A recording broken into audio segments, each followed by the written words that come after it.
Hey guys, Uncle Ray. Welcome to another episode of the Crypto Bellwether. I don't always tell you what you want to hear, but I tell you what you need to hear to make informed decisions. Now guys, I have a financial background. I used to work for Bear Stearns, and I've been behind the scenes. And it's been many, many years ago, but I used to sit at the desk of some of the biggest hedge fund and traders in the world at the time. And I learned a lot. And most people don't understand how they think.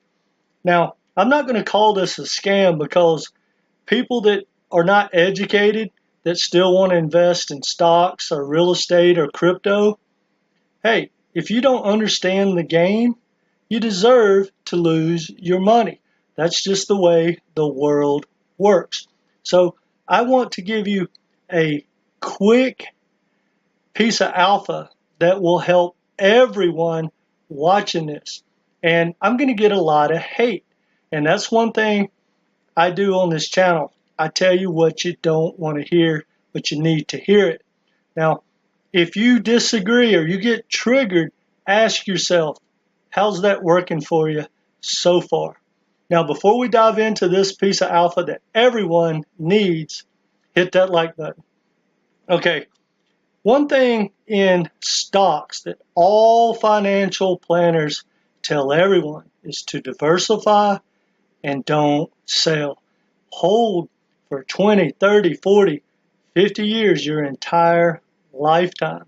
Well, the first point about that is, out of the top 100 stock corporations in the world, the majority go out of business in 20, 25 years. Now, that's not the biggest point, but here is the biggest point. If a hedge fund has millions, if not billions of dollars, and he knows that retail are not going to sell, well, what does that do for him? Well, that gives him a base. You can take Walmart, Apple, Amazon, Coca-Cola, any major stock in the world. And the hedge funds and the traders who work for Wall Street, who make big money, they understand the game. So now hear me out, guys. Now, if I have, say, $10 million or $100 million in, say, Walmart, and I know that no one in the retail world is going to be selling, well, I know that base is there. So when I deploy my money, I know that every time it pumps 10%, 20%, 50%, whatever, the odds are it's going to come back, especially when the smart money takes their profits, which they do. Well, what does that create? Well, it creates the volatility, and the stock will pull back almost 100% of the time. Well, they take their $10 million and they make 300,000, 700,000, 1.2 million. They take their profits, and guess what? It pulls back, and they just get to step in and buy it again. And then when the economy changes over the years and they have a big profit and a crash comes like in 87, 08, I believe 2000, 2000 and what was it, 20, something like that. I don't remember, but the market always does that. Well, they can keep taking their profits and keep buying the crashes because they know that, say, Walmart or Coca-Cola, for the most part, are not going to disappear. So why does your financial planner tell you to hold?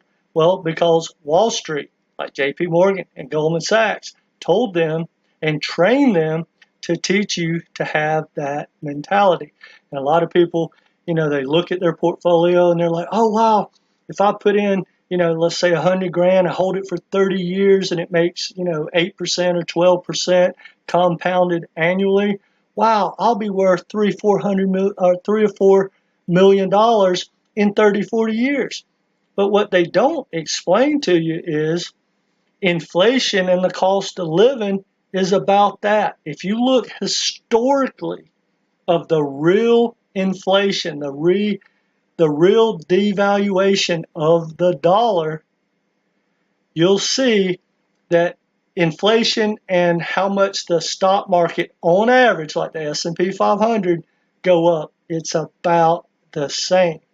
Now, how does that relate to crypto hodlers?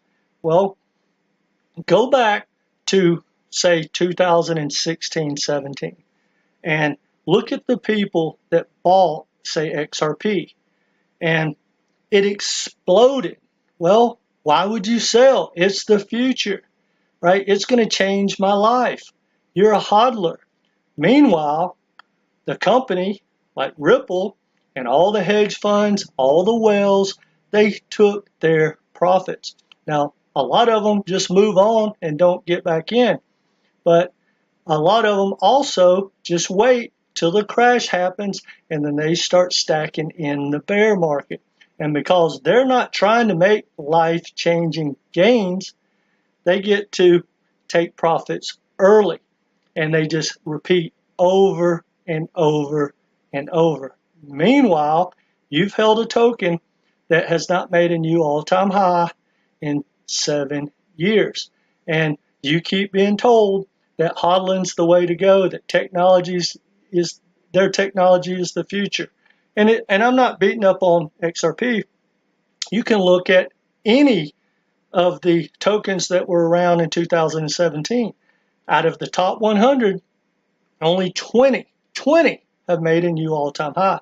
And the other 80 probably are not even still in the top 100.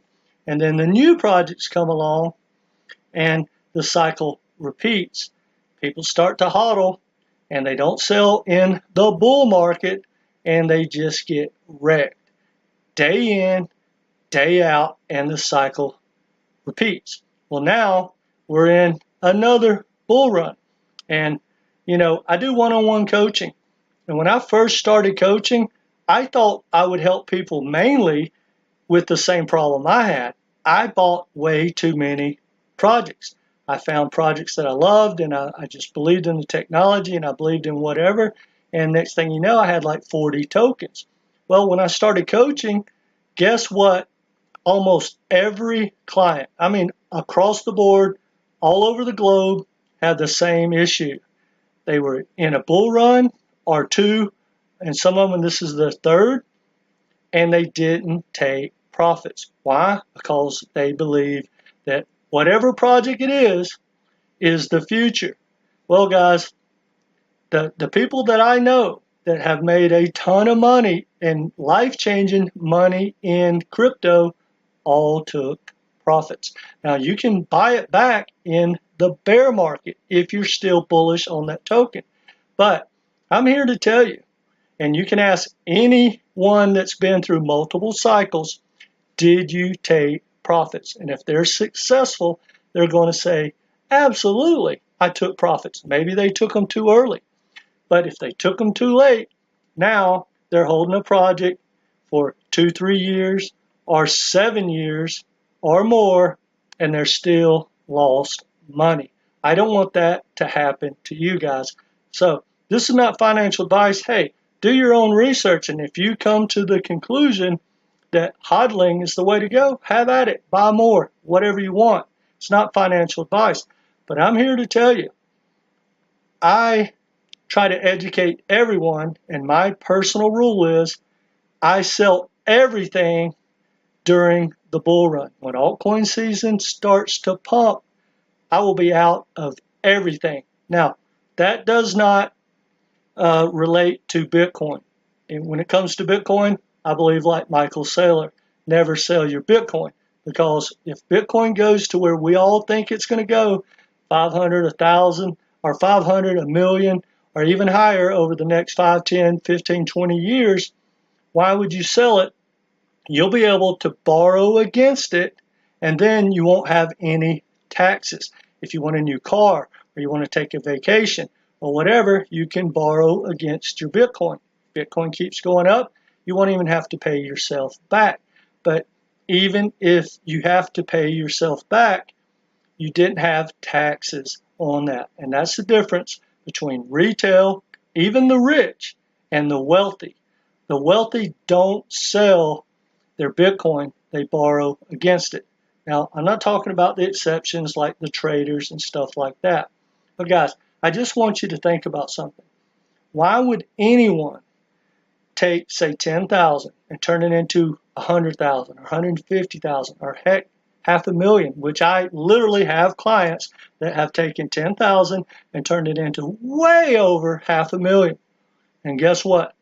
Now they only have 17,000 or something like that. Now, the other point about that is, do you know what it's like to watch your money go from 10,000 to 100 or 200 or more, and then it come all the way back, and you get to ride that out for 2, 3, 4, 5 years. And in the best case scenario, it does come back, and it does make a new all-time high. But in the bull run of 2017 and 18, between then and the 2021, only 20 of the top 100 tokens made a new all-time high. And guys, that's going to get less and less throughout history until it gets to the point where about 98% or more of all these projects are going to disappear. Now, another point is, if you really understand valuation of any corporation or anything, whether it's real estate or a corporation, the value is what it produces, right? And most of these cryptos, when you take out the foundation supporting, right, selling their tokens and supporting the developers, they already can't support its ecosystem. And I got news for you guys, and I say this with love. The majority of projects, once they get fully diluted, the foundations have no incentive to do anything. Most of them are going to be multiple millionaires, if not billionaires, from that process, whether that process takes 2 years, 5 years, or 15 years. So you really want to understand the big picture. And guys, it's technology, and technology changes. And when it comes to crypto, no matter what project you think is so advanced with its tech, it will be obsolete probably in 10 years, right? It may be obsolete while I'm making this video. Think about, we went from no phones to pagers to flip tops to like the BlackBerry, and now look, we have, Apple 14, and in 5 years you're going to have Apple 22, and the old tech is going to look crazy, right? It's going to look so old, and it's not going to have a purpose. So guys, if you don't believe what I'm saying, and if you don't think that's a good strategy, hey, that's okay. Again, it's your money. But I highly recommend go back and do some research of the 2000 .com bust. It reminds me exactly of crypto. For someone of my age, it's like deja vu, right? There were hundreds and thousands of corporations that went public, and all these young kids out of Silicon Valley got crazy rich from their allocation, and they sold, and then literally, like overnight, all those companies went belly up. And the ones that didn't go belly up, they fell so hard that it took like 10 years or more to get back to a new all-time high. Now, it's not all negative. Out of the .com bust, you got Google, you got Apple, you got Microsoft, you got Amazon, right? But for everyone that made it, there's literally 99 or more that disappeared. So guys, hodling is not the way to go. And think about this, guys. You've probably already experienced it, especially if you've already went through a bull run. What if you would have sold even if you would have sold early and your $10,000 was at 110, 150, maybe it shot up to 200 or 300 and you finally decided to take a profit of say 200,000. Well, when the cycle is over, everything drops minimum 85 to 99%. Well, think about what it would be like to have 200,000 to start the next bull run, and you took the risk away.